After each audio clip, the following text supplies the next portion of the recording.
In Copenhagen, in the year 1835, there lived a man who was certain he would die young, and who wrote as if every sentence might be his last. His name was Søren Kierkegaard.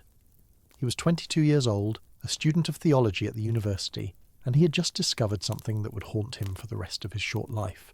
He had discovered that he was in despair, not the ordinary sadness that comes and goes like weather. Something deeper, something that felt less like an emotion and more like a fact about the structure of his own existence. He wrote about it in his journal, in handwriting that slanted forward as if racing against time, and the words he used were strange and precise. He said that despair was not feeling unhappy. He said that despair was a misrelation in the self, a failure of the human spirit to rest transparently in the power that constituted it. He said that most people lived in despair without knowing it, the way a man with a terminal illness might walk around for years before the diagnosis, feeling only a vague unease, a tiredness that never quite lifts. And here is the strangest part. He believed he could see it everywhere, in the prosperous merchants on their way to the exchange, in the students laughing in the taverns, in the clergy preaching sermons on Sunday mornings, in his own father, sitting in the half-dark of the family home on Nytorv, wealthy beyond reason and unable to feel anything but guilt. The city was full of people who had arranged their lives to avoid looking at themselves, and Søren Kierkegaard, barely out of adolescence, already bent slightly at the spine, already walking with an uneven gait that strangers noticed and sometimes mocked, believed he could see through every one of their arrangements. He was, by his own account, a difficult person, brilliant and caustic, tender and then suddenly cruel. He could not stop talking when he was in company, and he could not stop writing when he was alone, and in neither case did he seem to be speaking to anyone who could fully understand him. He fell in love once, deeply, with a girl 10 years younger than himself, and then broke her heart in a way that seemed designed to break his own as well. He picked fights with the established church and the literary establishment and the newspapers and the philosophers, sometimes all at once, as if solitude were the only condition in which he could breathe. And yet the books he left behind, piled up in that narrow apartment, scrawled over with corrections and additions in the margins, would go on to reshape the way human beings understood themselves. What he mapped, across thousands of pages, was the interior landscape of a creature that does not want to be what it is, a creature that would rather be anyone else, or no one at all, than face the terrifying freedom of becoming a self. He called this dread.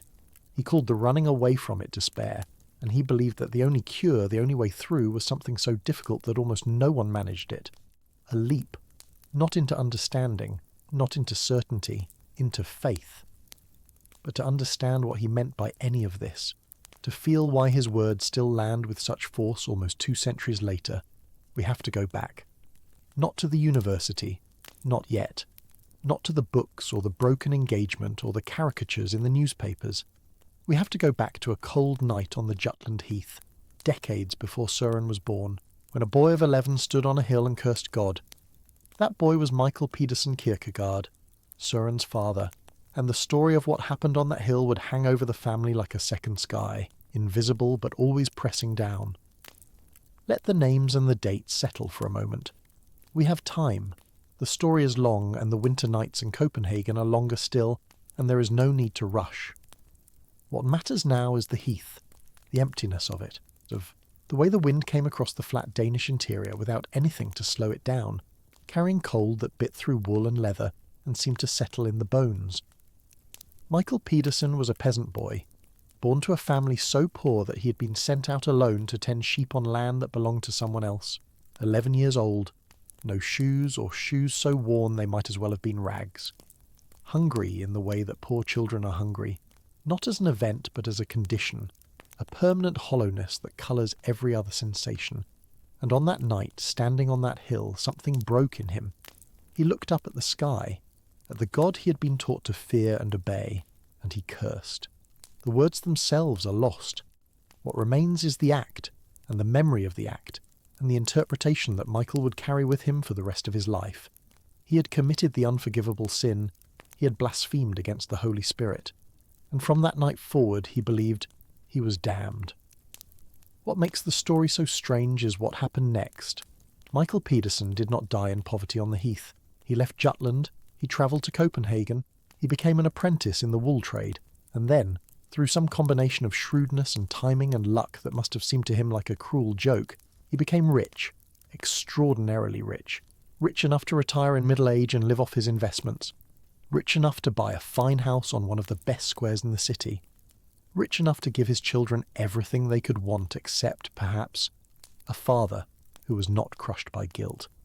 Because Michael could never shake the conviction that his wealth was a curse in disguise, that God was giving him everything in this world so that he could take everything in the next, that the prosperity was bait and the trap had already closed and he was simply waiting out the years until the judgment fell.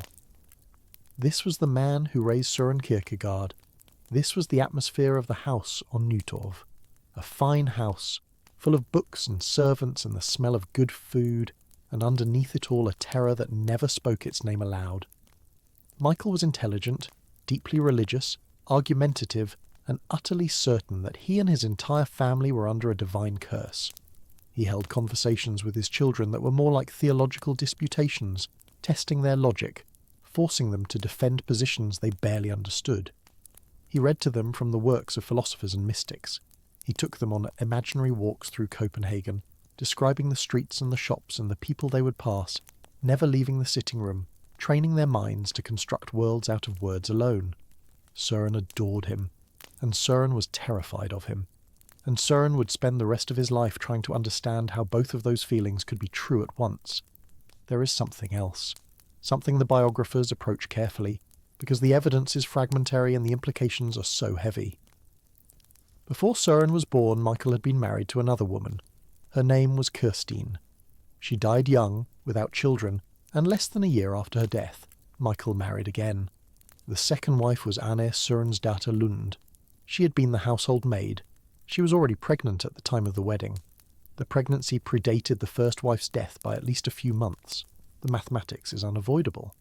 Michael Pedersen Kierkegaard, the guilt-haunted patriarch, the man who believed he was damned for cursing God as a child, had committed adultery with his servant while his wife lay dying, and then he had married the servant to make it right, or to hide it, or both.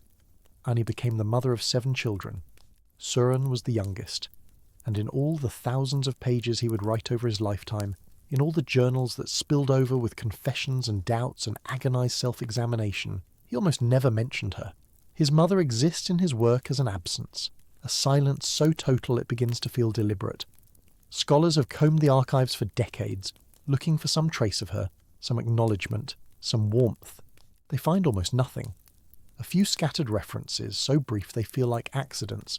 The rest is blank. What did Søren know? When did he know it?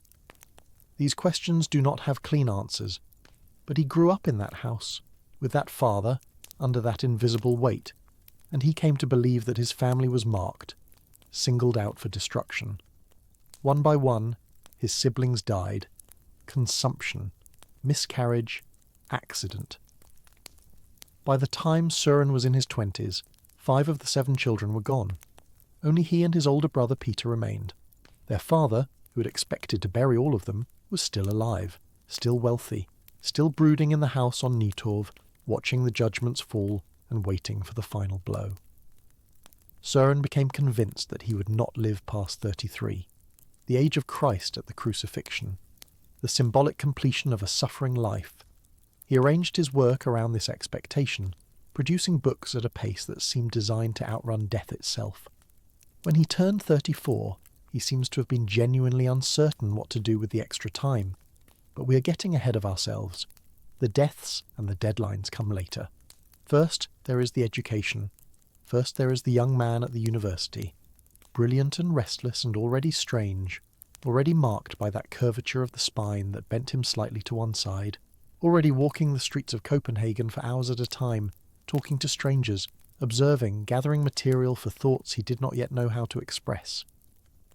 The University of Copenhagen in the 1830s was a small institution by European standards, a few hundred students at most, housed in buildings that still carried the soot of the Great Fire that had devastated the city during the Napoleonic Wars.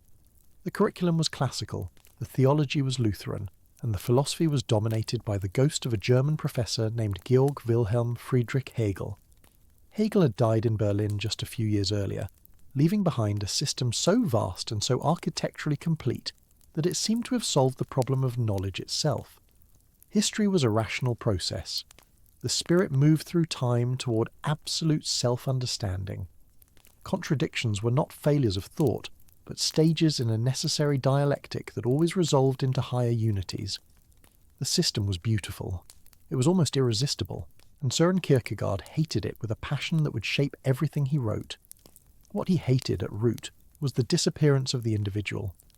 In Hegel's system, the single human being was a moment in a process, a node in a network, a stage on the way to something else. Your suffering, your choices, your love, your death were all already comprehended by the Absolute. They had their place in the rational structure of history.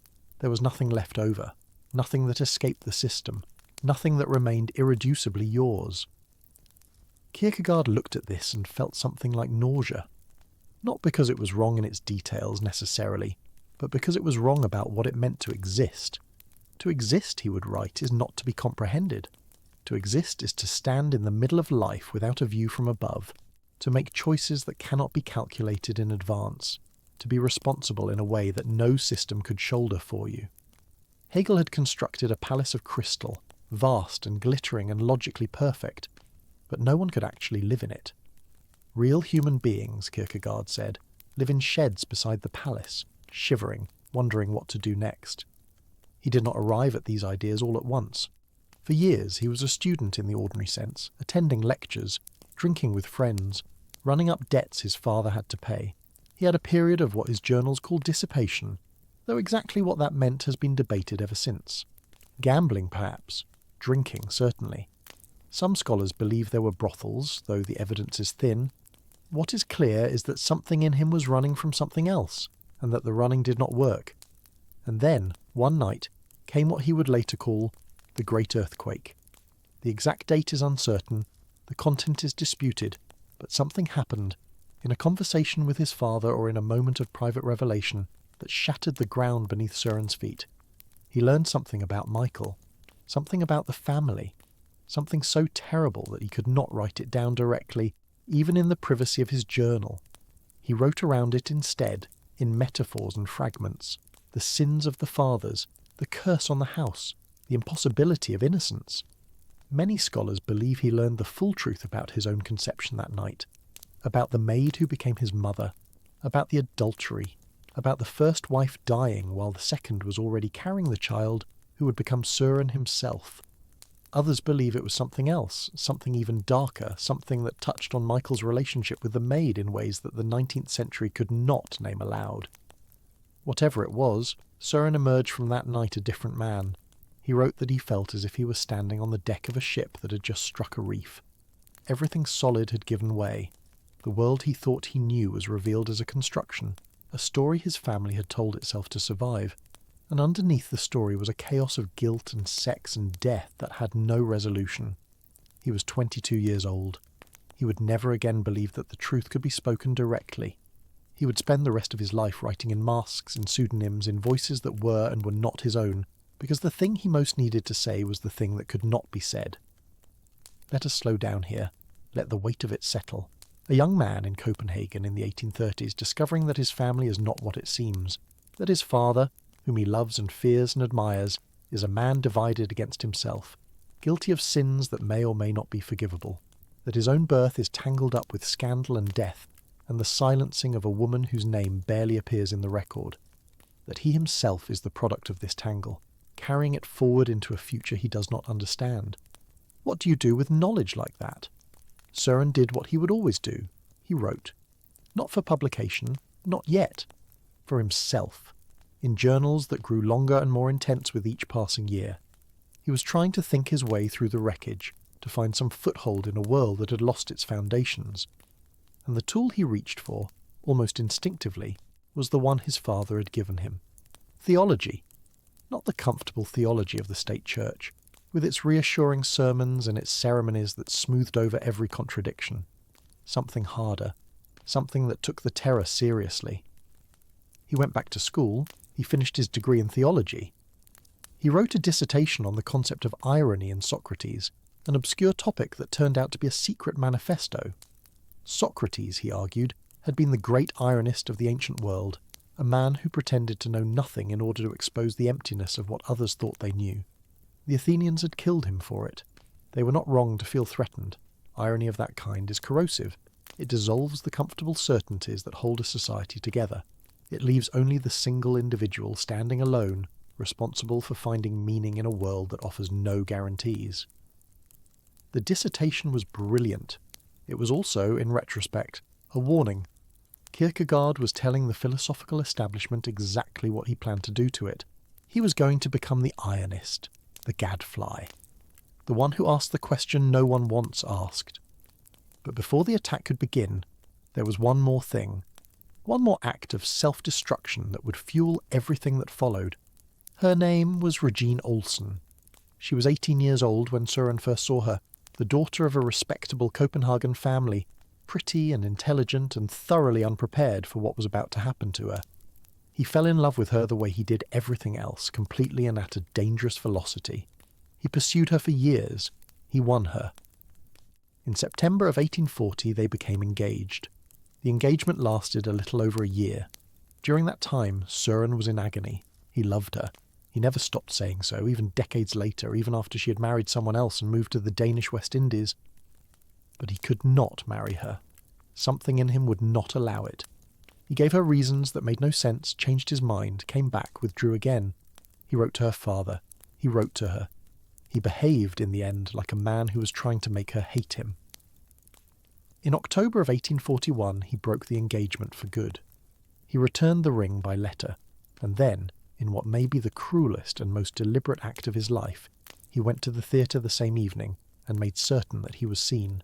He laughed loudly. He stayed until the final curtain. He made it impossible for Copenhagen to believe that he was suffering. He was, of course, suffering.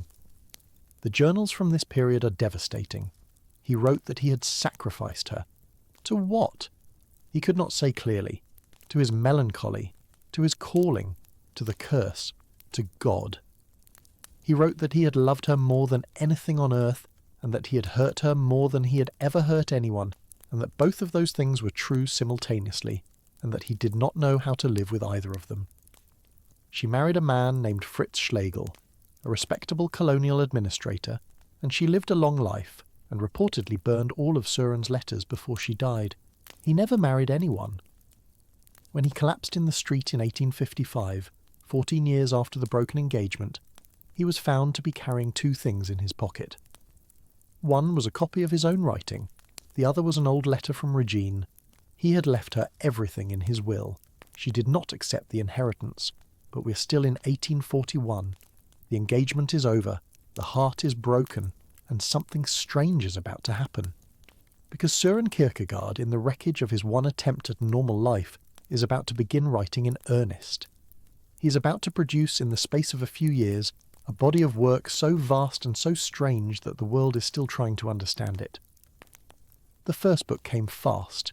He went to Berlin, partly to escape the gossip in Copenhagen, partly to hear the lectures of the famous philosopher Schelling, and partly because he could not stay still. He was disappointed in Schelling. He was disappointed in Germany. But he wrote. He wrote constantly. He filled notebooks with a project that would become his first major work. He called it Either or, and it was unlike anything the Danish reading public had ever seen. It was enormous, over 800 pages in 2 volumes.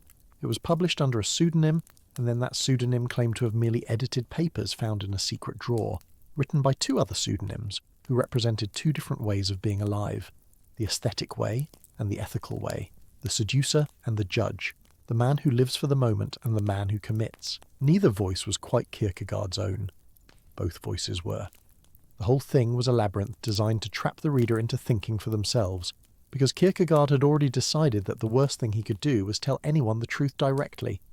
Copenhagen was fascinated. Copenhagen was confused. Copenhagen bought the book in large numbers and argued about what it meant. And Kierkegaard, already at work on the next book and the next and the one after that, had discovered his method. He would write under masks. He would create voices. He would build a kind of literary ventriloquism that allowed him to say things he could not say as himself, to explore positions he did not hold, to force the reader to choose. He called this indirect communication. He believed it was the only honest way to speak about the things that mattered most.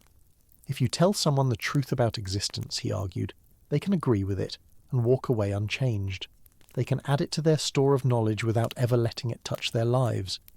But if you make them work for it, if you force them to struggle through contradictions and voices and questions that do not resolve neatly, then maybe, just maybe, the truth will become their own. They will not have learned it from you.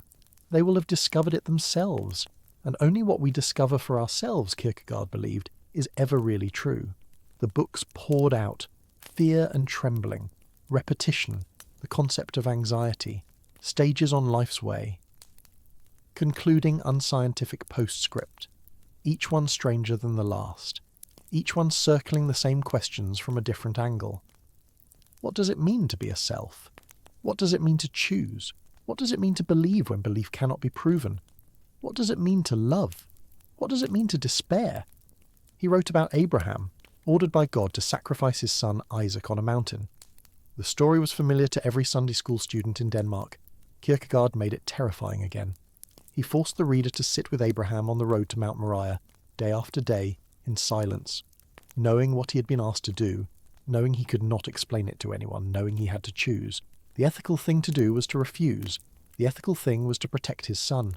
But Abraham obeyed. He made the leap, and Kierkegaard called this the teleological suspension of the ethical, a moment when faith asked something higher than morality, something that could not be justified or explained, only lived.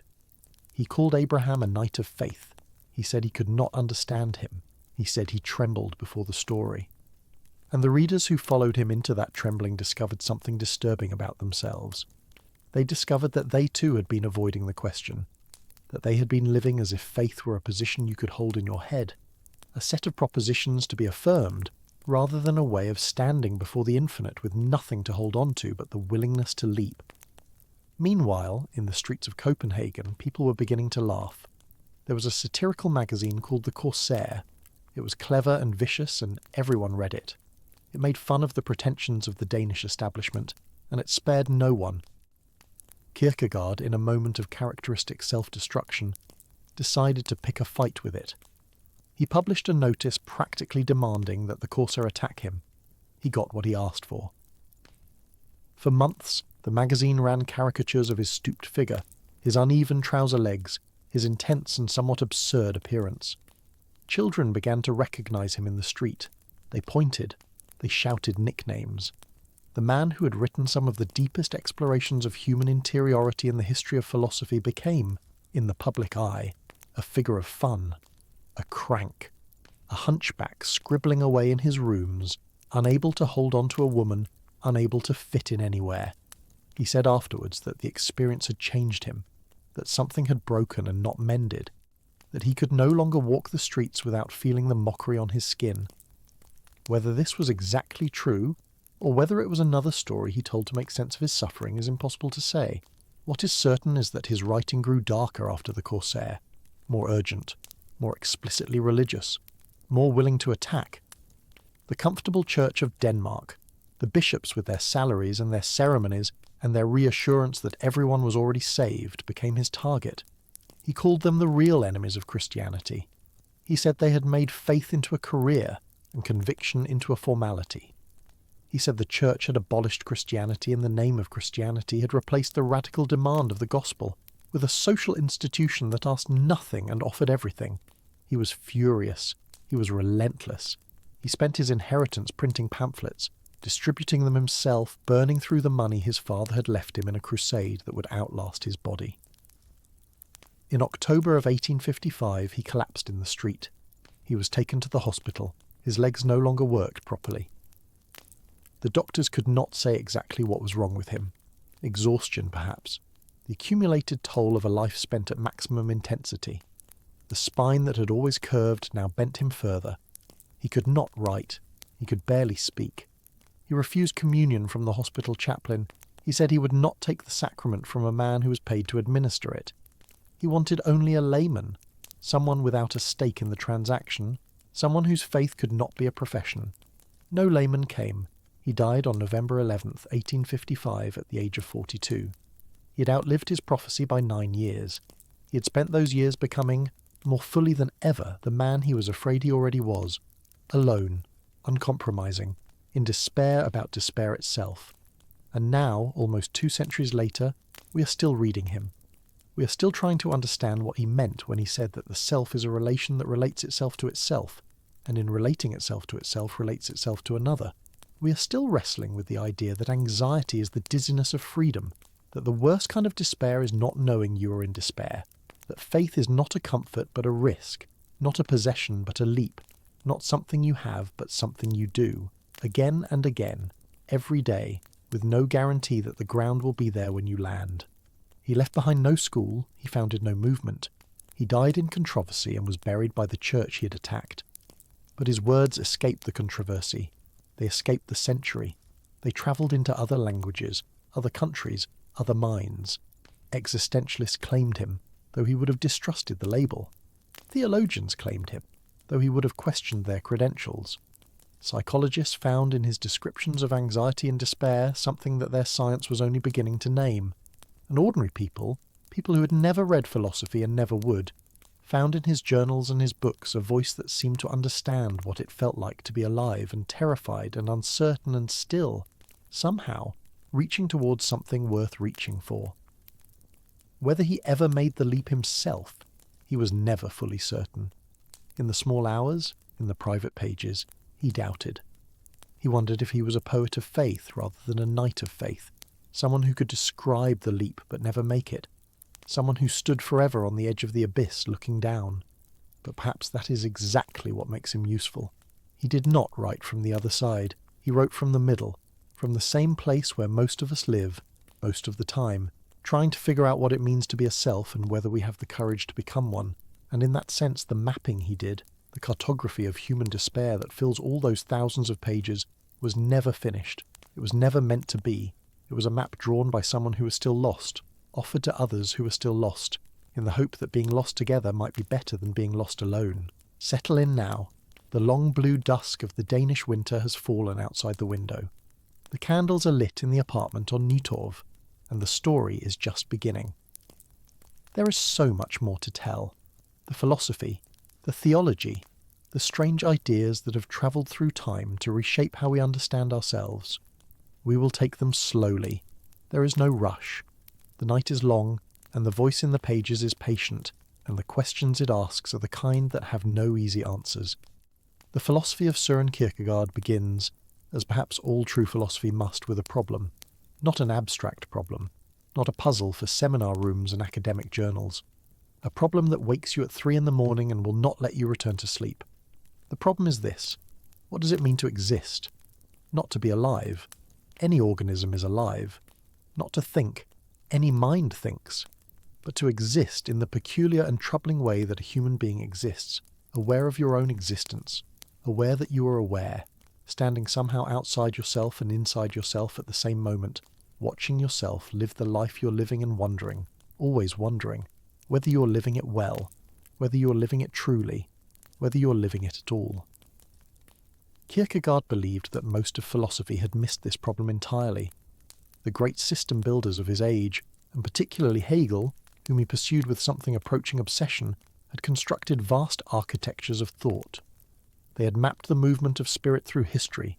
They had traced the dialectic of thesis and antithesis and synthesis. They had explained, in thousands of pages, how the absolute unfolded itself through time. And Kierkegaard looked at all of this and asked a question so simple it seemed almost rude. But where am I in this system? Where is the existing individual, the person who must make choices, who must live forward into an unknown future, who cannot wait for history to resolve itself into meaning, because he must decide now, this morning, whether to get out of bed and face the day? The Hegelian system, as Kierkegaard saw it, was a palace of thought, magnificent, complete, and entirely uninhabitable. You could admire it from the outside, you could walk through its halls and marvel at the architecture, but you could not live there. Because the system dealt with humanity in the abstract, with the human being as a concept, with existence as a logical category. And actual existence, the messy, urgent, terrified business of being a particular person in a particular place at a particular time, making particular choices with no certainty about their outcomes, that was something else entirely. That was what the system left out. That was what Kierkegaard wanted to put back in. He did this, characteristically, not by writing a counter-system. He distrusted systems.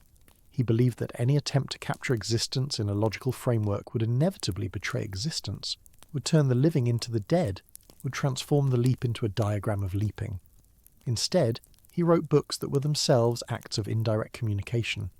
Books that did not tell you what to think, but tried to show you what it felt like to exist in different ways. Books written under pseudonyms, each pseudonym representing a different stance toward life, a different mode of being, so that the reader could inhabit these modes from the inside and feel their weight and their limitation and their despair. This is why his work feels so different from most philosophy. When you read Kierkegaard, you're not following an argument in the usual sense. You're entering a consciousness. You're seeing the world through particular eyes, breathing through particular lungs, feeling the particular textures of a particular life. And then, often without warning, you're in a different consciousness, seeing differently, feeling differently, understanding that the previous view was not wrong exactly, but incomplete, was a room with no exits until you found the hidden door. The most famous of these pseudonymous works are arranged around a structure he called the 3 stages of existence, or sometimes the 3 spheres, or sometimes the 3 modes. He used different terms at different times, and scholars have argued for a century about the precise relationships between them. But the basic shape is clear enough, and it is worth going slowly through it, because it is one of the most influential maps of human life ever drawn. The first stage he called the aesthetic. The aesthetic mode of existence is the life lived for the moment, for sensation, for pleasure, for the immediate satisfaction of desire. The aesthete in Kierkegaard's portrait is not necessarily a hedonist in the crude sense. He may be highly cultivated. He may love art, music, literature, conversation. He may pursue experiences not because they are base, but because they are beautiful. But the defining feature of the aesthetic life is that it seeks to avoid choice. It seeks to keep all possibilities open. It refuses to commit to anything that would close off other options. It lives, as Kierkegaard put it, in the moment, without past or future, drifting from experience to experience like a sailor who refuses to drop anchor anywhere, because every harbour looks less interesting once you have stopped moving. The most complete portrait of the aesthetic life appears in a work called Either Or, published in 1843, when Kierkegaard was 30 years old.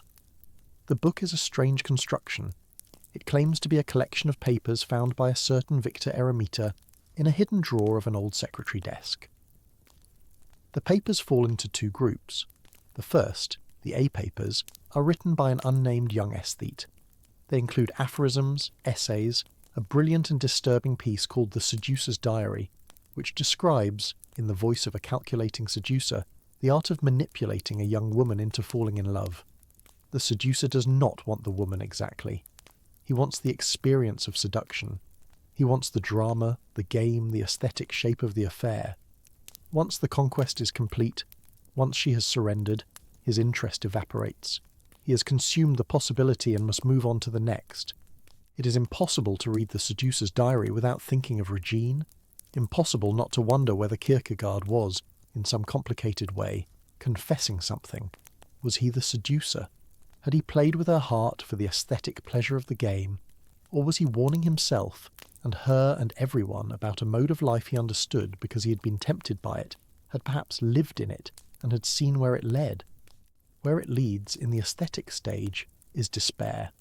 Not the obvious despair of suffering, something subtler and more terrible. The aesthete despises boredom above all things. He structures his entire life to avoid it.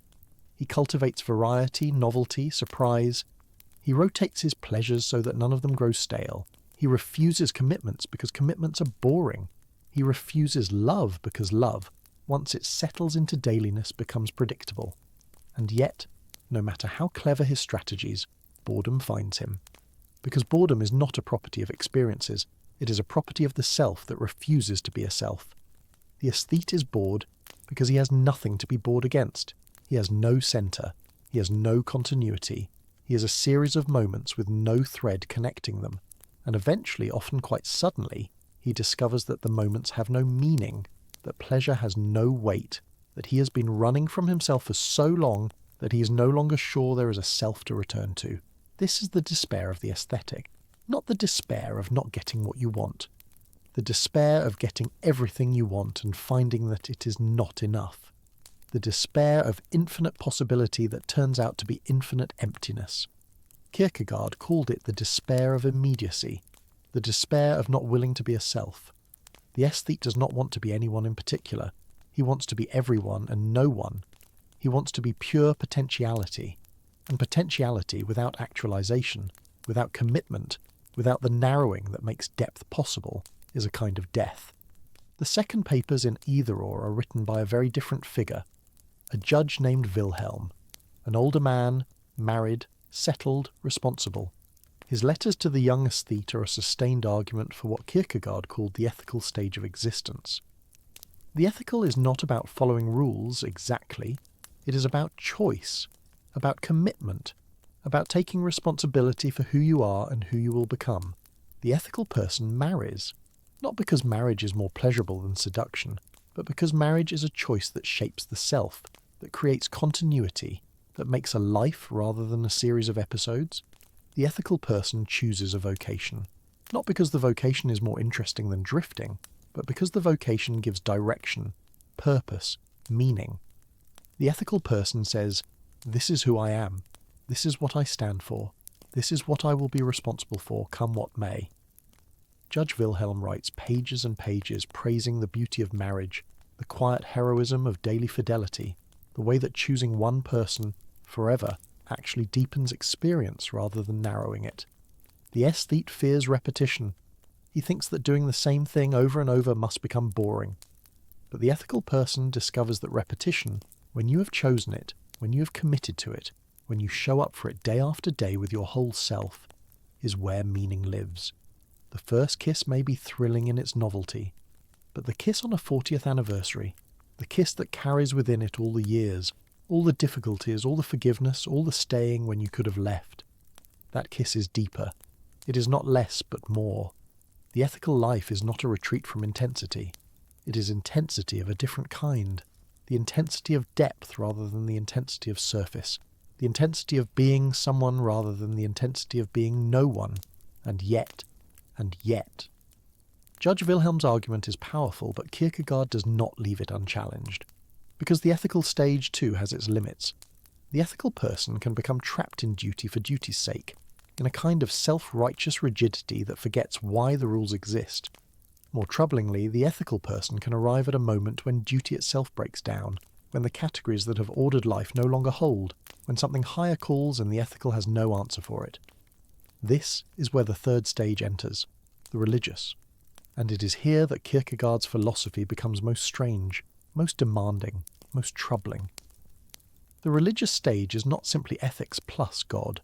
It is not a matter of adding a divine stamp of approval to the ethical life. It is something else entirely, a rupture, a scandal, a leap. To explain what he means, Kierkegaard turns to a story, the story of Abraham and Isaac, told in Fear and Trembling, published the same year as Either Or, under the pseudonym Johannes de Silentio. The name means John of Silence, and the silence is the silence of Abraham, who receives a command from God that no ethical reasoning can justify. The command is to sacrifice his son, his only son, the son he loves, the son of the promise, through whom God had said his descendants would be numbered like the stars. Johannes de Silentio goes over the story again and again, from different angles, trying to understand what Abraham is doing. By any ethical measure, what Abraham does is monstrous. He is preparing to kill an innocent child. He does not protest, as Moses did. He does not bargain, as Abraham himself did for Sodom. He simply obeys. He walks for 3 days to the mountain. He binds his son. He raises the knife. And at the last moment, the angel stays his hand, and a ram is provided, and Isaac lives. The question that haunts Fear and Trembling is, what makes Abraham a father of faith rather than a murderer? What distinguishes the knight of faith from the madman who hears voices telling him to kill? The answer, if there is an answer, is that Abraham believed. Not just that God existed, not just that God had the right to command, but that somehow, in a way that passed all understanding, Isaac would be restored. That the sacrifice and the promise were not ultimately in contradiction. that God could demand the impossible and fulfill the promise nonetheless. This is what Kierkegaard calls the double movement of faith.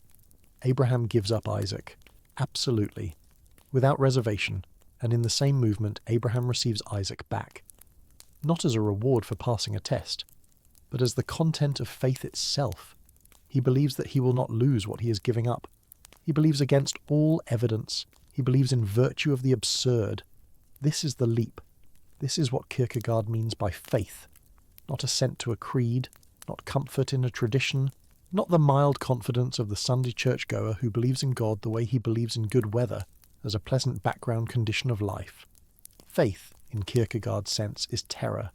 It is standing over the abyss. It is the suspension of the ethical, the willingness to obey a command that makes no sense by any rational measure, because the relationship to God is higher than the relationship to the universal. Faith is not reasonable. Faith is, in a precise sense, absurd.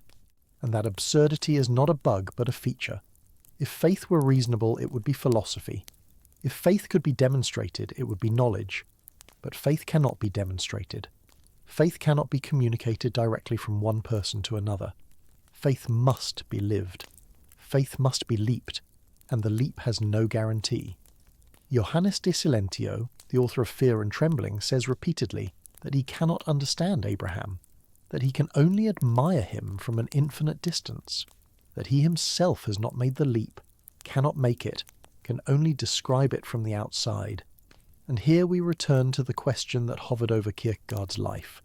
Did he ever make the leap himself? Or was he, as he sometimes feared, only a poet of faith, someone who could write about the leap so beautifully that others mistook the writing for the thing itself? The stages, the spheres, the modes of existence, aesthetic, ethical, religious, are not meant to be a ladder you climb once and leave behind. They are not a sequence you complete. They are more like dimensions of human life that you pass through again and again, that interpenetrate, that slide into one another.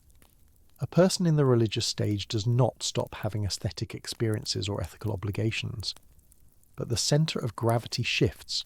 The ultimate reference point changes. For the aesthete, the ultimate reference is sensation, the immediate, the interesting. For the ethical person, the ultimate reference is duty, the universal, the responsible. For the religious person, the ultimate reference is God. Not God as a concept, but God as the absolute other, the thou before whom the self stands in absolute solitude, stripped of all the social roles and ethical categories that usually define it. This solitude is crucial. The knight of faith, in Kierkegaard's portrait, cannot be recognised from the outside. He looks just like everyone else. He goes to work, he comes home, he enjoys his dinner, he plays with his children. Nothing about his appearance marks him as different, and yet inwardly he is living in an entirely different world. Inwardly he has made the double movement. He has given up everything, absolutely, and he has received it back in faith.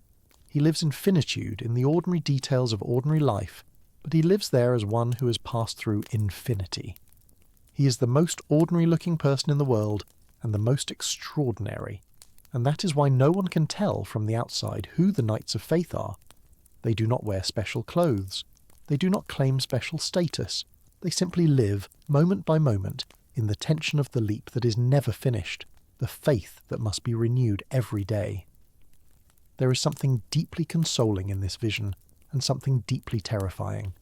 Consoling because it suggests that the religious life is not about grand gestures, not about monasteries or martyrdoms, but about the inner transformation that can take place anywhere, in any life, without anyone noticing.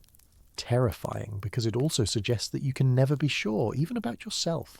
You can never know whether you have truly made the leap or only persuaded yourself that you have. You can never rest in faith, because faith is not a state but an act, not something you possess but something you do over and over with no certainty that you are doing it right. Kierkegaard's own life testified to this terror. He never claimed the title of Knight of Faith for himself. He never claimed certainty. He lived in the tension, in the maybe, in the small hours when doubt crept in and the whole edifice seemed about to collapse. And perhaps that is exactly what makes his writing so powerful. He did not write from the mountaintop. He wrote from the valley, from the place where most of us live, most of the time, unsure, struggling, hoping that the leap is not into nothing, but afraid, always afraid, that it might be. The long night stretches on, the candle burns lower, and outside the window Copenhagen sleeps row after row of shuttered windows, each one concealing a self, a relation that relates itself to itself, a human being suspended between possibility and actuality, between despair and hope, between the aesthetic and the ethical and the religious, not knowing which stage they occupy, not knowing if the stages are real, not knowing much of anything except that they are here, now, in this body, in this life, and that something must be decided, even if the decision is simply to keep breathing until morning comes. And when morning does come, as it always does in Copenhagen, even in the deepest winter when it arrives late and leaves early, the city stirs back to life with the ordinary sounds of ordinary existence. Horses on cobblestones, the creak of shop doors opening, the smell of bread from the bakeries, children's voices, church bells marking the hour. And somewhere in that city, in the years that Kierkegaard was writing, there moved a figure that everyone recognised and almost no one understood. He had become, by the mid-1840s, both famous and peculiar. Not famous in the way that statesmen are famous, or singers, or men of great wealth. Famous in a specifically Copenhagen way, which is to say that in a city small enough for everyone to know everyone else's business, a man who published book after book under strange names and walked the streets talking to strangers, and had broken an engagement under mysterious circumstances, and dressed somewhat oddly, and had a father who was rumoured to have committed some terrible sin. Such a man becomes a subject of conversation, a fixture, a character. Copenhagen in the 1840s was a city of perhaps 120,000 people. It was the capital of a small kingdom that had once been a great power, and was now, in the long aftermath of the Napoleonic Wars, adjusting to diminished circumstances. Denmark had lost Norway. Its economy was struggling. Its intellectual life, however, was vibrant, perhaps even disproportionately so, as if the creative energies of the nation, having nowhere else to go, had poured themselves into poetry and philosophy and theology. Hans Christian Andersen was writing his fairy tales. The sculptor Bertel Thorvaldsen was the most famous artist in Europe, and Søren Kierkegaard was producing works of philosophy that almost no one outside Denmark could read, in a language that almost no one outside Scandinavia could understand, about questions that would not fully enter the European mainstream for another 70 years. He wrote in Danish. This matters. German was the language of philosophy in his era. Hegel wrote in German. Kant wrote in German. Schelling, Fichte, Schopenhauer, all German. The serious philosophical reader in Paris or London or Vienna learned German, because that was where the ideas were. Danish was the language of a small northern kingdom, read by perhaps 2 million people on earth, most of them farmers and fishermen. Kierkegaard could have written in German. He was fluent in it. He had studied Hegel in German, had written his dissertation partly in Latin, had all the credentials of an international intellectual, but he chose Danish. He chose the vernacular. He chose to write for his neighbours, in the language they spoke to each other in the streets, with all the idioms and rhythms and cadences of spoken Copenhagen life. This choice shaped everything. It meant that for decades his work remained largely unknown beyond Scandinavia. It meant that when it finally was translated, much of what made it distinctive, the wordplay, the irony, the puns, the specifically Danish Lutheran atmosphere, had to be approximated, often imperfectly. It also meant that his sentences have a different feel from the great systematic German philosophers. Where Hegel builds vast cathedrals of abstract nouns, Kierkegaard writes like a man talking, urgently, personally, as if he has grabbed you by the sleeve and is telling you something he has just discovered, something he cannot quite believe himself, something he needs you to understand before it is too late. This quality, the urgency, the directness, the sense that philosophy is not a profession but a matter of life and death, is what would later make Kierkegaard so important to the existentialists of the 20th century. Sartre and Camus and Heidegger, whatever their differences, all recognised in him a predecessor who had insisted that philosophy must begin with the existing individual, with the particular human being who is here, now facing choices, burdened by anxiety, unable to hide in abstract systems. They took from him what they needed and left the rest. What they mostly left was the Christianity, because Kierkegaard, for all his torment, for all his doubt, for all his refusal to claim certainty, remained a Christian. Not a comfortable Christian, not a respectable Christian, not the kind of Christian who goes to church on Sunday and feels satisfied and returns to business on Monday. He was, if anything, the opposite of that. He believed that the respectable Christianity of his time was a betrayal of the real thing, a way of taming the wild paradox at the heart of faith, making it manageable, making it bourgeois, making it compatible with careers and ambitions and the accumulation of property. He believed that authentic Christianity was something much more dangerous, something that demanded everything, something that most people, if they truly understood what they were being asked, would refuse. This critique of Christendom, the distinction between being a Christian and living in a society that calls itself Christian, became the consuming obsession of his final years. But even earlier, even in the great pseudonymous works, the shape of genuine faith was always at the centre. He circled it constantly, approaching it from different angles through different voices, never quite arriving, never quite able to say directly what it was. The pseudonyms were part of this circling. He used them not to hide, but to create distance, to let ideas breathe, to present positions he was not quite willing to claim in his own voice. Johannes de Silentio writes about Abraham and Isaac, about the horror and the glory of the night of faith, but Kierkegaard himself never says outright that he is Johannes de Silentio.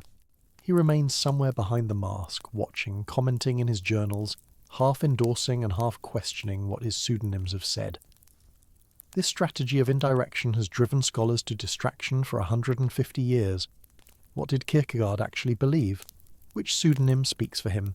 Is the whole elaborate structure of aesthetic, ethical and religious stages something he endorses, or is it itself an aesthetic production, a literary performance, something to be appreciated but not quite trusted? These questions do not have easy answers. Perhaps they do not have answers at all. Perhaps the point is the questioning itself. Perhaps Kierkegaard designed his work precisely to resist summary, to force each reader into their own encounter with the material, to make the leap that no one else can make for you. What is certain is that he worked at a pace that would have killed a healthier man. Between 1843 and 1846, he produced Either-or, Fear and Trembling, Repetition, The Concept of Anxiety, Philosophical Fragments, Stages on Life's Way, and concluding unscientific postscript, each one a substantial philosophical work, several of them running to many hundreds of pages. He wrote in the early mornings and late nights. He revised obsessively. He supervised the printing himself, negotiating with typesetters, correcting proofs, choosing fonts, and he paid for it all out of his own pocket. The inheritance from his father was substantial, but it was not infinite. Each book cost money to produce, and few of them sold well. He was spending down his capital, and he knew it. He was, in a sense, converting his father's money into words, transforming the accumulated wealth of a wool merchant into philosophy that almost no one was buying. During the day, between the writing sessions, he walked. This was his other practice, as essential to him as the pen and paper. He walked the streets of Copenhagen for hours at a time, usually in the late afternoon, when the light in winter turns that particular Nordic blue that seems to have no source, as if the air itself were gently glowing. He walked with a purpose that was also aimless. He was thinking. He was observing. He was, in his own phrase, taking his daily bath in the human crowd. He spoke to everyone, shopkeepers, servants, children, old men on benches. He collected impressions, overheard phrases, glimpses of lives. Some of this material worked its way into the books, the long descriptions in Either-or of Cordelia's movements through Copenhagen, the way the seducer tracks her comings and goings, her habits, her reactions. These have the texture of close observation, of someone who has spent many hours watching and listening. But the walking was also a kind of restlessness that could not be stilled. He was a small man, as we have said, with a curvature of the spine that made his gait slightly uneven. He dressed carefully, even foppishly. Tight trousers, carefully tailored coats. A cane he did not quite need, but carried anyway like a prop. He wanted to be seen. He also wanted to be left alone. The tension between these desires never resolved itself. In 1846, something happened that changed the texture of his public life. He had, for reasons that remain somewhat mysterious, provoked a satirical newspaper called the Corsair into attacking him. The Corsair was the most widely read publication in Copenhagen, famous for its caricatures and its willingness to mock anyone of prominence. Its editor, Mir Aron Goldschmidt, had actually admired Kierkegaard and had treated him favourably in the paper's pages. But Kierkegaard, perhaps craving martyrdom, perhaps genuinely offended by the paper's general vulgarity, perhaps simply unable to tolerate being praised by a publication he considered beneath him, wrote a public response to a piece in the Corsair that essentially demanded to be attacked. The Corsair obliged. For months, week after week, the paper ran caricatures of Kierkegaard, his thin, bent figure, his uneven trouser legs, one leg shorter than the other, his pretentious manner, his strange books that no one could understand. The caricatures were cruel in the specific way that good caricatures always are. They found the vulnerable places, the physical awkwardnesses, and they exposed them to public laughter. Copenhagen, which loves a joke, laughed. Children began recognizing him in the street and calling out. The nickname Either-or followed him wherever he went. He could not take his daily walk without being aware that he was being watched, not with respect, but with amusement. In his journals he wrote about this period with a bitterness that never quite faded. He felt, he said, like a hunted animal. He felt that something had been taken from him that he could not get back.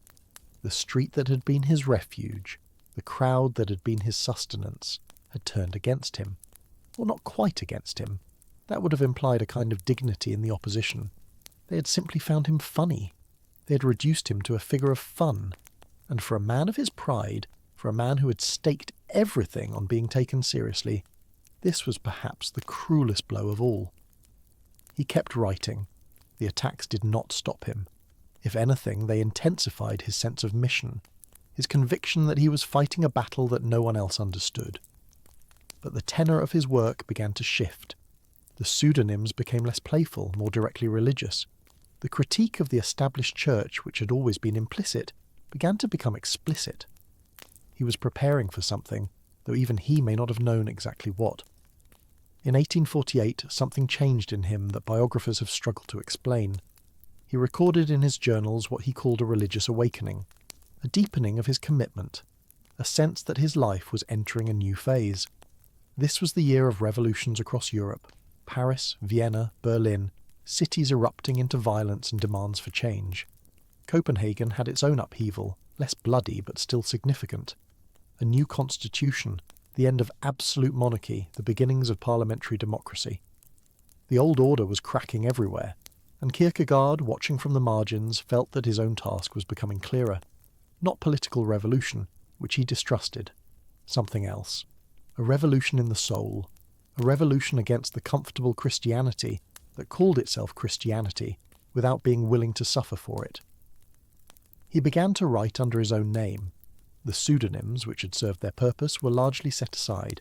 He published Works of Love in 1847, a study of what Christian love actually means, how it differs from the preferential loves that come naturally to us, the love of friends, of family, of romantic partners. Christian love, he argued, is love of the neighbour, which means love of everyone, which means love without preference, love without limit, love even of the enemy. This is not a feeling, it is a command. And because it is a command, it is something that can be obeyed even when the feeling is absent. You do not wait until you feel love for your neighbour to act lovingly. You act lovingly, and the feeling, if it comes at all, comes later. This was practical theology in a sense, but it was also preparing the ground for the assault that was to come. If Christian love is this demanding, if it asks this much of us, then what are we to make of a church that has made Christianity comfortable? A church where the bishops live well, where the pastors climb career ladders, where the congregations sit in their pews on Sunday and return to their ordinary lives on Monday without anything having changed. What are we to make of a religion that asks nothing, that costs nothing, that has been tamed into respectability? These questions burned in him for years. He recorded them in his journals but did not yet publish them. He waited. He watched. He wrote other things, dense theological works, discourses meant for upbuilding, examinations of the self and its relation to God. And he grew more isolated. The Corsair affair had cut him off from the general public. His own intensity cut him off from the intellectual establishment.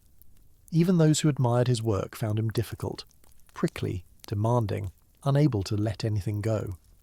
Regine remained in Copenhagen.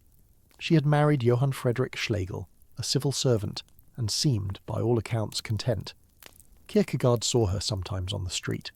She did not acknowledge him. Her husband had asked her not to, but Kierkegaard could not stop thinking about her. In his journals, in his papers, references to her appear over and over, sometimes openly, sometimes in code. She had become a symbol for him, and symbols, unlike real people, can be whatever we need them to be. She was the sacrifice he had made. She was the road not taken. She was the happiness he had renounced for the sake of something higher, though what that something was he could never quite say clearly, even to himself. His health was never strong. The curvature of his spine worsened. His digestion troubled him. He slept poorly and worked too hard and spent too many hours in the damp Copenhagen air, walking and thinking and talking to strangers. By the early 1850s, he was in his late 30s, and he looked older. The youthful dandy was giving way to something more severe. The clothes were still carefully chosen, but the face above them was gaunt, the eyes shadowed. And then, in December of 1854, Bishop Jacob Peter Mynster died. Mynster had been the head of the Danish state church, the most powerful religious figure in the country, and also an old family friend. Kierkegaard's father had admired Mynster. Kierkegaard himself had respected him, or at least respected what he represented, a certain learned piety, a dignity in the clerical vocation. But Mynster had also been, in Kierkegaard's private view, a representative of everything wrong with established Christianity. He had been comfortable, he had been worldly, he had risen through the ranks and accumulated honours and lived well and died peacefully in his bed, surrounded by admirers. At Mynster's funeral, his successor, Hans Lassen Martensen, preached a sermon in which he called Mynster a witness to the truth. A witness. The word struck Kierkegaard like a blow. In the Christian tradition, a witness, a martyr, from the Greek, is someone who suffers for the faith, who risks everything, who gives up comfort and security and life itself for the sake of what is true. And here was Martensen, himself a creature of the establishment, calling Mynster, who had risked nothing, who had accumulated a comfortable life, a witness to the truth. Kierkegaard could not let it stand. He waited until the mourning period was over, and then he attacked. In December of 1854, he published an article in the newspaper Fædrelandet, the Fatherland, arguing that Mynster had been anything but a witness to the truth, that he had been a representative of a Christianity that had betrayed itself, that the whole structure of the Danish state church was a lie, a simulacrum of religion, Christianity without the cross. This was the beginning of what is sometimes called the attack on Christendom. Over the next months, Kierkegaard published article after article, and then his own pamphlet series called The Instant, attacking the church with a ferocity that shocked Copenhagen. He named names. He accused the bishops of perjury, of swearing to uphold a faith they did not practice, of turning Christianity into a career, of making money from something that was supposed to demand everything.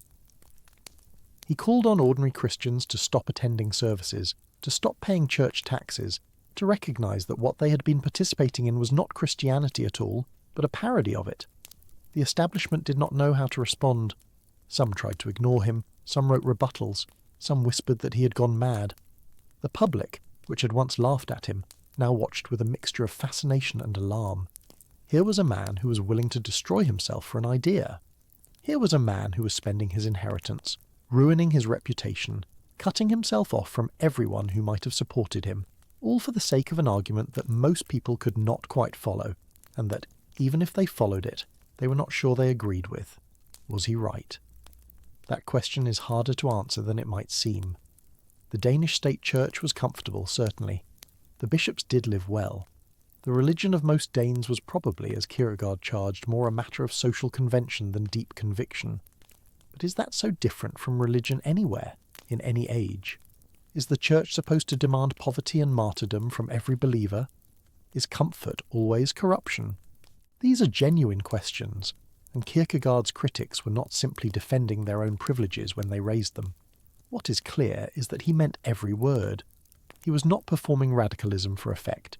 He was not trying to build a career as a provocateur. He was finishing something. He was saying what he had always wanted to say and had been holding back for years, and he was spending himself in the saying of it. The pamphlets cost money to produce, and he was running out of money. His health was failing.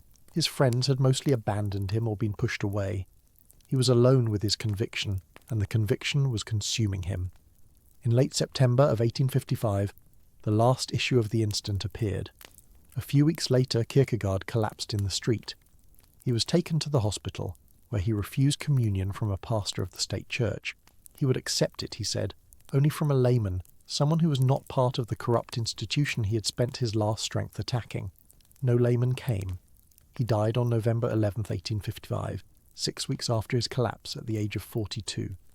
His body was buried in the family plot in the Assisten Cemetery, not far from where Hans Christian Andersen would later lie. The funeral was a scene. His brother Peter, who was a pastor in the state church that Kierkegaard had attacked, presided.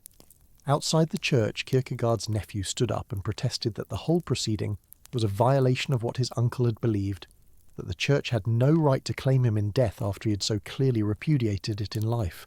There were arguments. There was confusion.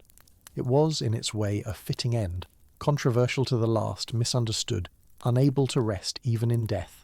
And so he was placed in the earth, this man who had spent his life arguing that the earth was not the point, that the visible world was only the occasion for an invisible trial, that every human being stood before a choice that no one else could make for them, and that most people spent their entire lives avoiding. The grave was covered. The mourners dispersed. Copenhagen went back to its business. And for a while it seemed as if Kierkegaard might simply disappear into the footnotes of Danish intellectual history. A strange figure, a local eccentric, a man who had written too much and too obscurely, and who had ended badly, burning bridges, alienating everyone, dying alone in a hospital bed with no one willing to give him what he asked for. That is not, of course, what happened. What happened instead was slow, almost invisible at first, like water seeping through stone. The books remained. The journals remained. Thousands upon thousands of pages, written in a hand that grew more cramped and urgent as the years passed, recording thoughts that Kierkegaard had never intended for publication, or perhaps had intended for a publication he could not imagine, in a future he would not live to see. And slowly, one by one, readers found them. The first wave of interest came from within Denmark itself, from theologians and philosophers who recognized that something important had been said, even if they could not quite agree on what it was. Peter Kierkegaard, the surviving brother, the pastor who had presided over the controversial funeral, spent years editing and publishing his brother's papers. It was painful work. Peter had been the target of some of Søren's sharpest criticism, the embodiment of everything Søren despised about established religion. And yet, he did the work. He made the texts available. He did not try to suppress what his brother had written about him, or about the church he served. Whether this was an act of integrity or of penance or simply of brotherly duty, it is impossible to say. Perhaps it was all three at once. By the 1870s and 1880s, Kierkegaard was being read in Germany. By the turn of the century, he was being translated into other languages, finding audiences who had never heard of Copenhagen, who knew nothing of Regine Olsen or the Corsair affair or the attack on Christendom, but who recognized something in his description of the self, something that matched their own experience in ways that the official philosophies of their time did not capture. He had written about anxiety before anxiety became a clinical term. He had written about the masks people wear before sociology made that language common. He had written about the vertigo of freedom, the terror of being responsible for one's own existence, the way that human beings flee from themselves into distraction and busyness and conformity. All of this decades before the 20th century would make such observations seem obvious. And then came the wars. The First World War shattered something in European culture, something that had seemed solid and permanent. The confident progressivism of the 19th century, the belief that history was moving upward toward greater reason and greater prosperity and greater peace, lay bleeding in the mud of Flanders and Verdun. The old certainties were gone. The old philosophies seemed suddenly inadequate, built on assumptions that the trenches had exposed as fantasies. And in that moment of collapse, Kierkegaard's voice sounded different than it had before. He had always said that the systems were lies. He had always said that the individual stood alone before existence, without guarantees, without safety nets, without the comfort of knowing that history was on anyone's side. He had always said that the deepest truths were not abstract propositions, but existential realities, things that had to be lived through, not merely thought about. Now, in the aftermath of catastrophe, that message found listeners who were ready to hear it. The theologian Karl Barth, rebuilding Protestant thought from the ground up, drew on Kierkegaard's attack on comfortable religion, his insistence that God was wholly other, that faith was not a natural human capacity, but a gift that shattered human self-sufficiency. The philosopher Martin Heidegger, asking what it meant for a human being to exist at all, took up Kierkegaard's analysis of anxiety and possibility and death, though he stripped away the religious framework and built something that Kierkegaard himself might not have recognised. And then came Jean-Paul Sartre and Albert Camus and Simone de Beauvoir, the existentialists of mid-century France, who made Kierkegaard one of their founding fathers even as they rejected his faith. Keeping the despair, keeping the freedom, keeping the burden of choice, but leaving behind the leap that was supposed to redeem it all. This is one of the strangest features of Kierkegaard's legacy. He became famous as the father of existentialism, and existentialism became famous as a philosophy of atheism, a philosophy that said God was dead and human beings were alone in an indifferent universe, responsible for creating their own meaning out of nothing. But Kierkegaard had said the opposite. He had said that without God there was no meaning at all, that the leap of faith was the only thing that could rescue the self from despair. The existentialist took his diagnosis and rejected his cure. They kept the sickness and threw away the medicine. Whether this was a misreading or a deepening is a question that philosophers still argue about. Perhaps Kierkegaard's faith was always more fragile than he admitted, more a hope than a certainty, more a direction of longing than a place of rest. Perhaps the atheist existentialist simply drew out what was already implicit in his work, the terrifying freedom, the absence of guarantees, the sense that every human being is ultimately alone with their choices. Or perhaps they got him wrong, took what was meant to be a preparation for faith and turned it into a substitute, kept the ladder and forgot where it was supposed to lead. The texts are ambiguous enough to support many readings. Kierkegaard himself, with his pseudonyms and his indirect communication, with his deliberate strategies of concealment and misdirection, made sure of that. He did not want to be understood too easily. He did not want to become a system. He wanted to provoke, to unsettle, to force each reader to make their own decisions. In that sense, even the misreadings are part of his legacy. Even the disagreements are a kind of tribute to the difficulty of what he was trying to say. But there is another legacy, quieter and perhaps more important, that has nothing to do with academic philosophy or intellectual history. It is the legacy of the readers who found him not in universities, but in their own dark nights, who picked up Fear and Trembling or The Sickness Unto Death, not because it was assigned, but because they were looking for something, anything, that might help them understand what they were going through. Kierkegaard wrote for these readers. He said so explicitly in his journals that he hoped his books would find the single individual who needed them, the one person sitting alone with a question that no one else seemed to be asking. He called this person the reader, always singular, never the audience or the public. He wrote prefaces addressed to my reader, as if there were only one, as if the relationship between writer and reader were as intimate as a confession. And the strange thing is, the books do feel that way. They feel like someone talking directly to you, someone who has been where you are, someone who is not trying to impress you or convince you, or sell you anything, but who simply wants to tell you the truth as they have experienced it. This is what the philosophy professors sometimes miss in their careful analyses of the arguments. The arguments are there, certainly. Kierkegaard was a rigorous thinker trained in Hegelian dialectics, capable of making fine distinctions and building elaborate conceptual structures. But the power of the books does not come from the arguments. It comes from the voice. It comes from the sense that here is a human being who has looked at the hardest things without flinching, who has admitted to fears and failures that most people spend their lives concealing, who has earned the right to speak about despair because he has lived it. Consider what it means to write a book called The Sickness Unto Death. The title comes from the Gospel of John, from the story of Lazarus, whom Jesus raised from the dead. When Jesus heard that Lazarus was sick, he said, "This sickness is not unto death," meaning that Lazarus would be restored, that the story would not end in the grave. Kierkegaard takes that phrase and inverts it. The sickness unto death, in his telling, is not a sickness that ends in physical death. It is a sickness that is worse than physical death. It is despair, the condition of the self that is at war with itself, that cannot accept what it is or become what it wants to be, that is trapped in a contradiction it cannot resolve. And the terrible thing about this sickness is that it does not kill you. It lets you go on living. It lets you function, go to work, raise children, attend church, seem perfectly normal to everyone around you, while inside you are dying a death that never ends. This is not the language of academic philosophy. This is the language of someone who has been there, who is describing the landscape from the inside. And this is why the book has continued to find readers for more than a century and a half, why people who have never heard of Hegel or bothered with the technical terminology still feel, when they read Kierkegaard, that someone has finally said what they could not say themselves. He gave us words for things that had no words before, or rather he gave us new meanings for old words, filled them with a content they had never carried. Anxiety, in ordinary Danish as in ordinary English, just meant worry, nervousness, a temporary discomfort that would pass when the situation changed.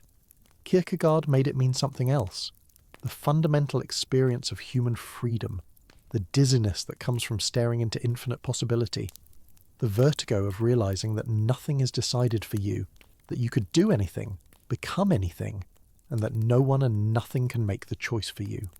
This is not worry about something specific. This is worry about everything, about the very structure of existence, about the unbearable lightness of being responsible for yourself. And despair, that word too he transformed. In ordinary usage, despair meant giving up, losing hope, reaching the end of one's resources. Kierkegaard made it mean something subtler and more pervasive. Despair, for him, was the condition of not being oneself, of failing to become the self one is supposed to be. And the most dangerous form of despair was the despair that didn't know it was despair. The person who thought they were fine, who had settled into a comfortable life and a comfortable identity, and never noticed that they had given up on themselves, never noticed that they had chosen security over authenticity, never noticed that they were living someone else's idea of a life instead of finding their own. This is unconscious despair, and Kierkegaard thought it was everywhere.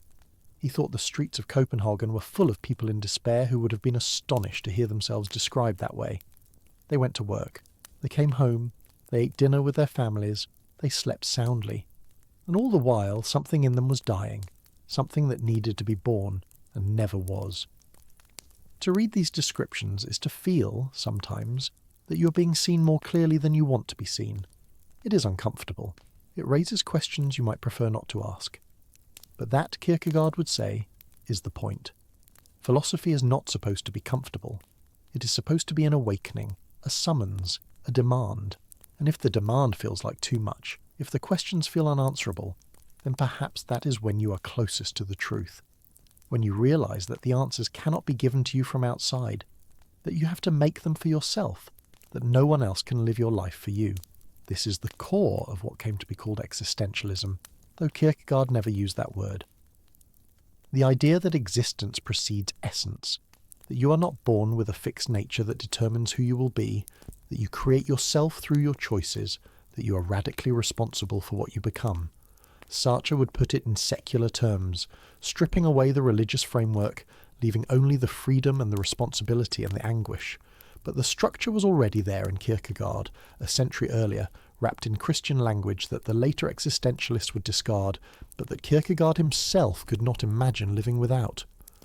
Because for him, the freedom was terrifying precisely because it was real, and the only thing that could save you from being crushed by it was faith.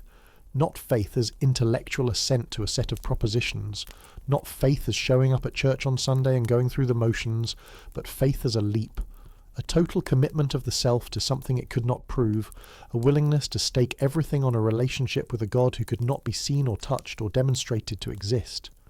This was the leap of faith, the phrase that has entered common usage even among people who have never read the book it comes from.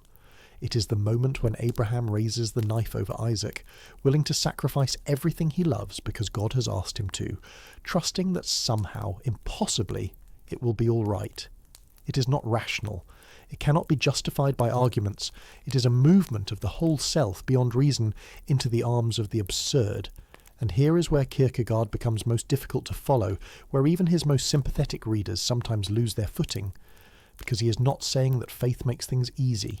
He is not saying that once you make the leap, the anxiety goes away, the despair lifts, and you live happily ever after. He is saying that faith is the anxiety, that the leap never ends, that you must make it again every day, every hour, that there is no resting place, no moment when you can say, I have arrived and now I am safe. Abraham standing over Isaac with the knife is not a one-time event. It is the permanent condition of the person of faith, suspended between the finite and the infinite, between the human and the divine, between the demand of God and the incomprehensibility of that demand. This is why Kierkegaard's Christianity has always been troubling to Orthodox Christians, why the church he attacked never quite knew what to do with him, why he remains even now a figure on the margins of Christian thought, invoked when convenient, avoided when not. He did not offer comfort. He did not promise peace. He described a faith that was indistinguishable, from the outside, from madness, a faith that the world would always misunderstand, a faith that isolated you, cut you off, made you strange even to yourself. This is not the Christianity of church socials and charitable committees and comfortable hymns. This is the Christianity of the Desert Fathers, of the mystics, of the martyrs. The Christianity that demands everything and promises, in this life at least, nothing except the struggle itself. And yet he believed it, or at least he wanted to believe it. The journals are full of prayers, of cries for help, of moments when the doubt becomes almost unbearable, and he throws himself on the mercy of a God he cannot see. Whether he ever fully made the leap he described, whether he achieved the faith he wrote about or only longed for it from a distance, is something he himself could not be sure of. In some moods, he called himself a poet of the religious, meaning someone who could describe faith beautifully but could not live it. In other moods, he seemed to think he was further along than that the suffering itself was evidence of something, that the very intensity of the struggle was a form of relationship with the divine. We cannot know. He did not want us to know. He wanted us to look at ourselves, not at him, to ask our own questions and make our own choices and face our own abysses. The indirect communication was not a trick or a game. It was a principled refusal to do for us what we had to do for ourselves. He could point the way, he could describe the territory, but he could not take the leap for us. That was ours alone. The decades that followed his death saw his influence spread in ways he could never have predicted, into circles he would never have recognized. The therapist took up his analysis of the self, finding in his descriptions of despair a phenomenology of mental suffering that anticipated much of what psychology would later discover through clinical observation. Rollo May, the American psychologist, wrote explicitly about anxiety as Kierkegaard had understood it, as the price of freedom, the shadow side of possibility. The psychiatrists who worked with trauma and depression found in his pages a map of interior states that the medical model alone could not capture, a language for the existential dimensions of suffering that went beyond symptoms and diagnoses. The philosophers, meanwhile, carried his ideas into the 20th century, in forms both faithful and transformed. Heidegger, in his monumental work on being, drew deeply from Kierkegaard's understanding of anxiety and authenticity, though he stripped away the religious framework and replaced it with something more abstract, more ontological, something Kierkegaard himself might have found cold and impersonal. Sartre took the freedom and the anguish, and declared that existence precedes essence, that we are condemned to be free, that there is no God to give us meaning, and so we must create it ourselves. A conclusion Kierkegaard would have recognized as precisely the despair he had spent his life warning against. The despair of defiance, the self that wants to be its own creator and refuses to rest in the power that established it. Camus wrestled with the absurd in ways that echoed Kierkegaard's understanding, though Camus too refused the leap, chose instead what he called revolt, a kind of noble defiance in the face of meaninglessness. They all took pieces of him. They all used his tools, and they all, in one way or another, refused his answer. This is perhaps the strangest part of his legacy, that the man who insisted most forcefully on the religious, who saw the leap of faith as the only way out of despair, became foundational for a movement that largely rejected faith altogether. Existentialism, as the 20th century came to understand it, was mostly atheistic, or at least agnostic, focused on human freedom and responsibility in a universe that offered no cosmic backing. Kierkegaard's name stood at the beginning of the genealogy, the acknowledged grandfather of the tradition, and yet his grandchildren had wandered very far from home.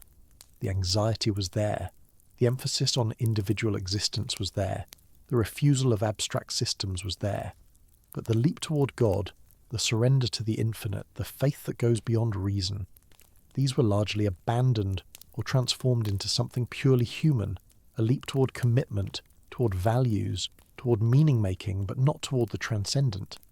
He would have found this heartbreaking. He would have found it predictable. He had written, after all, about the aesthete who refuses to commit, about the ethical person who commits to human standards but goes no further, about the way each stage resists the movement to the next. The existentialists of the 20th century, for all their courage and their insights, were stuck from his perspective at the ethical stage, taking responsibility, choosing authentically, but refusing the final surrender that would make them truly themselves. And yet his influence persisted, even among those who refused his conclusion. There was something in his way of seeing that could not be dismissed, something that retained its power even when the theological frame was removed. The descriptions of anxiety and despair, the phenomenology of the stages, the insistence on subjective truth, these worked as psychological observations, as philosophical tools, even for those who denied the God to whom Kierkegaard said they pointed. A person could read Fear and Trembling and feel the force of the paradox, feel the dizziness of infinite possibility, feel the terror and the attraction of the leap, without necessarily making the leap themselves. The text did its work regardless. It opened something in the reader, showed them something about their own interiority, whether or not they followed where Kierkegaard wanted them to go. Perhaps this is what he meant by indirect communication, that the truth could not be handed over directly, that it had to be evoked, that even a reader who rejected his ultimate answer might be changed by the questions he raised, might be moved a little closer to their own authentic existence, whatever form that took. He planted seeds. He could not control what grew. In the decades after the existentialists, other readers found other things in his pages. The theologians, who came to be called neo-orthodox, Karl Barth chief among them, drew on his critique of Christendom and his emphasis on the absolute qualitative difference between God and humanity. They found in him a resource against the liberal Christianity of the 19th century, which had sought to make faith reasonable, compatible with modern thought, comfortable in the culture. Kierkegaard reminded them that authentic Christianity was always going to be offensive, always going to seem foolish, always going to demand what human reason could not justify. The cross was a scandal, not a philosophical argument. Faith was a leap, not a conclusion. These theologians built their systems partly on his foundations, though they too shaped his ideas to their own purposes, smoothed some edges and sharpened others. Later still, the postmodern philosophers found something useful in his pseudonyms and his indirection. They saw in his refusal of systematic totality, in his playful multiplication of voices and perspectives, an anticipation of their own concerns about authorship and meaning and the instability of the self. Derrida and others read him as a writer who understood that truth could not simply be stated, that language was more complex and more treacherous than the systematic philosophers had allowed. They claimed him, partially for their own projects, emphasizing the gaps and the ironies and the undecidabilities in his texts. Kierkegaard would have been amused, perhaps, and also dismayed. He had not meant to dissolve truth into textuality. He had not meant to suggest that there was no way forward, no answer, no resting place. He had meant the opposite, that there was an answer, but it could not be reached through argument, only through decision, through risk, through the leap into the arms of a God who might or might not catch you. The postmodernists took his methods and abandoned his destination. They became very sophisticated about the journey and stopped believing there was anywhere to go. So his work fractured into 100 receptions, 1,000 readings, each taking what it needed, leaving behind what it could not use. The lonely Dane who walked the streets of Copenhagen, talking to shopkeepers and servants, pausing by the harbour to watch the ships, scribbling in his journals through the long northern nights. He could not have imagined this. He could not have imagined the seminars and the dissertations and the academic conferences, the collected works in multiple languages, the specialists who devoted entire careers to parsing his pseudonyms and tracking his allusions. He would have been suspicious of it. He would have seen, perhaps, another form of evasion, another way of avoiding the personal question by making it into a scholarly question, another transformation of the subjective into the objective. He had written against professors his whole life. He had mocked the scholars who treated Christianity as a subject to be studied. rather than a demand to be obeyed. And here they were, studying him, making him safe, making him a topic. The irony would not have been lost on him. He had lived inside ironies. But perhaps, despite all the scholarly apparatus, something of the original force persists. Perhaps, even now, someone picks up The Sickness Unto Death in translation, in a city far from Copenhagen, in a century Kierkegaard never saw, and recognises themselves in the pages. Perhaps they feel the shock of seeing their own strategies of avoidance named, their own forms of despair anatomized, their own flight from themselves exposed. Perhaps they put the book down and sit very still for a moment, and something shifts. This is what he wanted. This is all he ever wanted. Not to be admired, not to be studied, not to be made into a system or a school, but to be a voice that reached the individual, the single one, the person lying awake in the dark wondering what any of it means, wondering why they feel so far from themselves, wondering if there is any way back. The final months of his life have a quality of deliberate expenditure, as if he had decided to pour out whatever was left of him and let nothing remain. The attack on the church had become all-consuming. He wrote and published with a kind of desperate energy, as if every day might be the last, as if the words had to get out before the body failed. The pamphlets came faster and faster. The Instant, he called the series, and each instant was an accusation, a call to honesty, a rejection of the comfortable lies he saw everywhere around him. Bishop Minster, who had been his father's confessor and his own spiritual guide in earlier years, had died, and Minster's successor had called him a witness to the truth. Kierkegaard could not let it stand. Minster, witness to the truth. Minster, who had lived comfortably, who had preached safely, who had never risked anything, never suffered anything, never stood alone against the crowd. No, if Minster was a witness to the truth, then truth meant nothing. If the established church was Christianity, then Christianity had become its own opposite. He said these things publicly, repeatedly, in print. He said them knowing what they would cost him. He said them anyway. The money ran out. He had inherited a considerable sum from his father, enough to live on, enough to publish his books at his own expense without needing a university position or a pastorate. Now it was gone, spent on the pamphlets, spent on the attack. When he collapsed in the street in October, he was nearly destitute. Friends had to pay for the hospital. He lay in the bed for almost 6 weeks, conscious for part of it, drifting in and out, talking sometimes to the visitors who came, refusing to take communion from a pastor of the state church. His friend Emil Boesen sat with him, recorded some of his final words. Kierkegaard spoke of feeling like a swimmer who could not find the bottom, who was surrounded by infinity on all sides. He spoke of bombs that would explode after he was gone, meanings that would only become clear later. He was terrified and at peace, both at once, as he had always been. He died on November 11th, 1855. He was 42 years old. The church he had attacked had to bury him, and they did, though the ceremony was disrupted by his nephew, who protested that the state church had no right to claim him. The body went into the family plot in a cistern cemetery, not far from where he had walked so many times. The name went into the earth, and then slowly it began to rise again in other countries, other languages, other minds. What remains, after all the commentary, after all the academic industry, after all the appropriations and misreadings and partial truths? Perhaps something quite simple. Perhaps just this, that a man who suffered terribly looked very closely at that suffering and refused to look away, that instead of hiding from the darkness, he mapped it, walked its corridors, noted its turnings, and came back with reports, that he took the experience of being lost, of being unable to find one's footing, of standing at the edge of an abyss that seemed to have no bottom, and he made that experience speakable, thinkable, something that could be shared. Before him, these experiences existed, but they were private, inarticulate, shameful.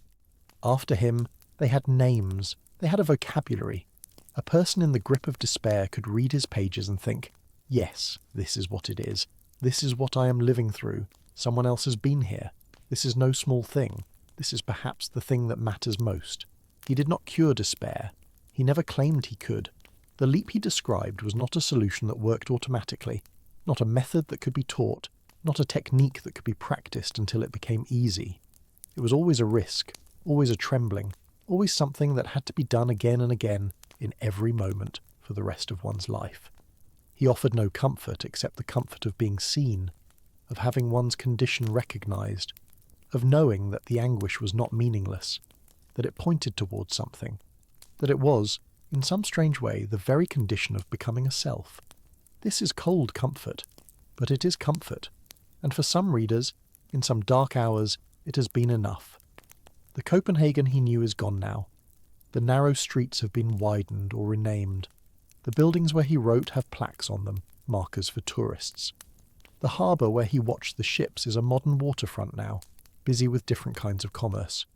The theatre where he performed the role of the heartless seducer after breaking with Regine has been rebuilt, reconfigured, made into something else. The cemetery where he lies is still there, and visitors come, leave flowers sometimes, stand for a moment by the grave. They come from all over the world now, from places he never thought about, carrying copies of his books in languages he never learned. They stand there and think their own thoughts, and then they go away again, back to their own cities, their own struggles, their own abysses. This is what he would have wanted. Not the flowers, not the pilgrimage, but the going back, the return to the individual life, the private struggle, the question that no one else can answer for you. Regine Olsen outlived him by nearly half a century. She married Johann Friedrich Schlegel, as planned, and lived a long and apparently contented life. She travelled, read, grew old in comfort. When Kierkegaard's papers were published after his death, she learned the full extent of what she had meant to him, the centrality of her image in his inner world, the way he had written about her, around her, through her, for decades. She kept his letters. She kept the ring he had returned. When she died in 1904, there were those who said she had never stopped loving him either, that the comfortable marriage had been a kind of surface over something that never quite healed. We cannot know. The heart keeps its secrets. What we know is that two people loved each other once, and that one of them made a choice that wounded them both, and that the wound became literature, philosophy, a map of the interior world that thousands of others have since used to find their way. Whether this justifies the wound, whether anything could justify it, is another question that cannot be answered. It belongs to that category of things Kierkegaard knew so well. The things we cannot settle, the things we must simply live with, the things that remain suspended between the finite and the infinite, neither resolved nor forgotten. And so we come to the end, to the strange and terrible gift he left behind. A man who was small and stooped and strange, who was laughed at in the streets of his own city, who died with almost no money and almost no friends, who never held a position, never led a movement, never saw his ideas catch fire in his own lifetime. A man who broke the heart of the woman he loved because he believed he had to, who wrote thousands of pages that almost no one read, who attacked the most powerful institution in his country with nothing but words and conviction. A man who was afraid, who doubted, who prayed in the small hours and was not always sure the prayers were heard. He gave us a vocabulary for the inner life.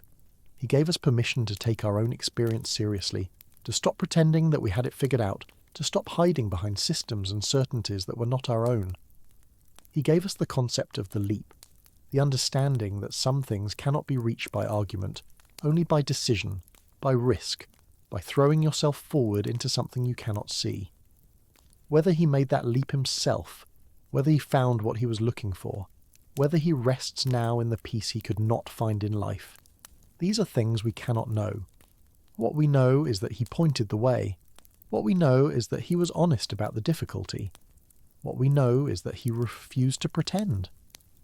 The night is very quiet now. The questions he raised are still there, waiting, as they were when he first posed them in the gaslit study in Copenhagen, as they will be when we are gone and other minds take them up again. The despair he mapped is still the human condition, or much of it, or some of it, depending on how you look and how honest you're willing to be. The leap he described is still there to be made, every day, every hour, in the small decisions and the large ones, in the moments when we have to decide what kind of person we are going to be. He cannot make it for us. No one can. That is the whole point. That is what he was trying to say. In all those thousands of pages, in all those pseudonymous voices, in all that indirect communication, you must become what you are. You must choose. You must leap. And perhaps, lying here in the dark, this is something we can carry with us into sleep. Not the answer, because there is no answer that can be handed over, but the question, alive and trembling, waiting for the morning. Perhaps we can rest in the not knowing, just for now, just for these few hours while the mind quiets and the body settles and the worries of the day fall away. Perhaps the leap is not something we have to make tonight. Perhaps it is enough for now to know that it is there, that someone mapped the territory, that we are not alone in the darkness, that others have stood where we stand and felt what we feel and lived through it to the other side. This is the strange comfort he offers. Not a solution, but a companionship. Not an end to the struggle, but a witness to it. Someone who knew, someone who understood, someone who refused to pretend. The snow falls quietly over Assiston Cemetery. The grave is covered, unmarked by footprints this time of year. The city sleeps around it, millions of lives suspended in that brief daily death we call rest. And somewhere, in a room somewhere, someone is reading his words for the first time, feeling the shock of recognition, feeling the ground shift beneath them. The conversation continues. The questions remain open. The Dane who walked the streets alone is still walking, in some sense, still talking, still waiting to see what we will do with what he gave us. Sleep now. The anxiety will be there in the morning. The possibilities will be there, infinite and terrifying and beautiful. The leap will be there. But for now, just this. The quiet, the dark, the slow rhythm of breath, the knowledge that whatever we are, whatever we are trying to become, we are not facing it entirely alone. Someone has been here before, someone left a map, and tomorrow, if we choose, we can pick it up and start again.